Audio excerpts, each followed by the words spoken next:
Hello दोस्तों, प्रणाम, राधे राधे। कैसे हैं? आशा करते हो आप लोग अच्छे होंगे। दोस्तों, एक शिव चर्चा भजन है, आप लोगों को अच्छी लगेगी। लाइक शेयर सब्सक्राइब करना है और कमेंट में लिख के ज़रूर बताना कैसे लगे। धन्यवाद।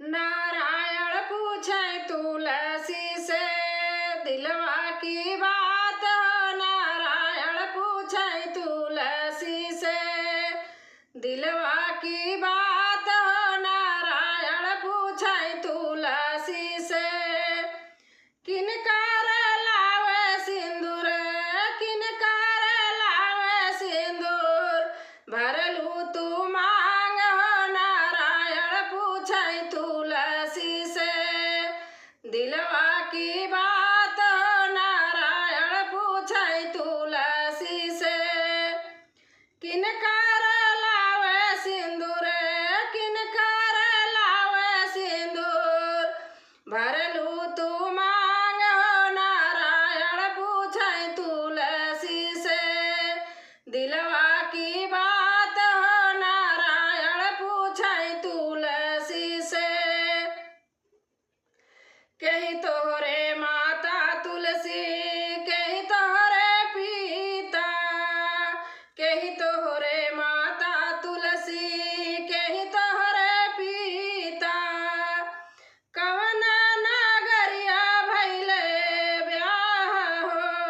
नारायण पूछे तुलसी से दिलवा की बात हो। नारायण पूछे तुलसी से कवन नगरिया भइले ब्याह हो। नारायण पूछे तुलसी से दिलवा की बात हो। नारायण पूछे तुलसी से किनकर लावे सिंदूर, किनकर लावे सिंदूर, भरलू तू मांग हो। नारायण पूछे तुलसी से दिलवा की बात हो। नारायण पूछे तुलसी से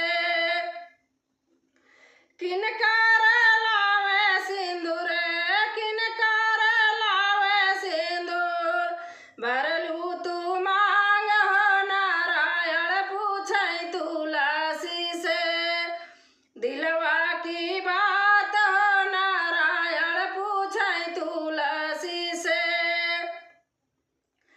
धरती हमारी माता हमी, धरती हमारी माता हमी, मेघ हमरे पिता, गोकुल नगरिया भइले ब्याह हो। धरती हमारी माता हमें, मेघ हमरे पिता, गोकुल नगरिया भइले ब्याह हो।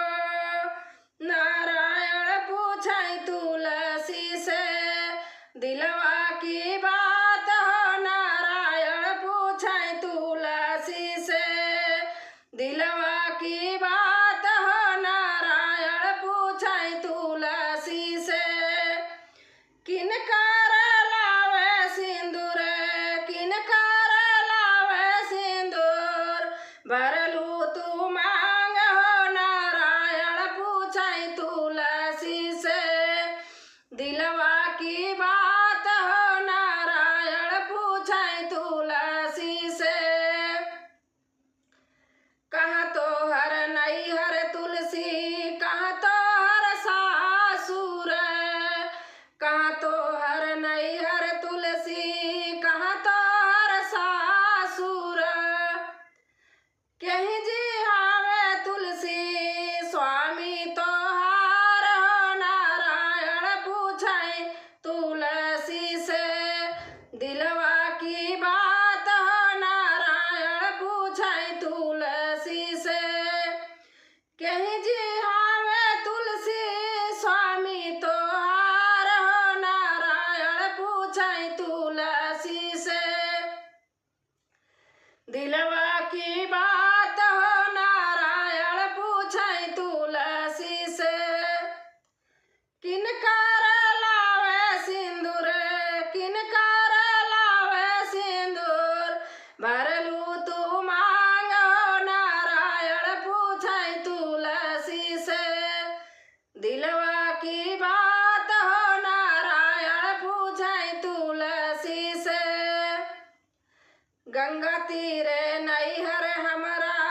कर लावे सिंदूर, किन कर लावे सिंदूर, भरलू तू मांग हो नारायण पूछाई तुलसी से, दिलवा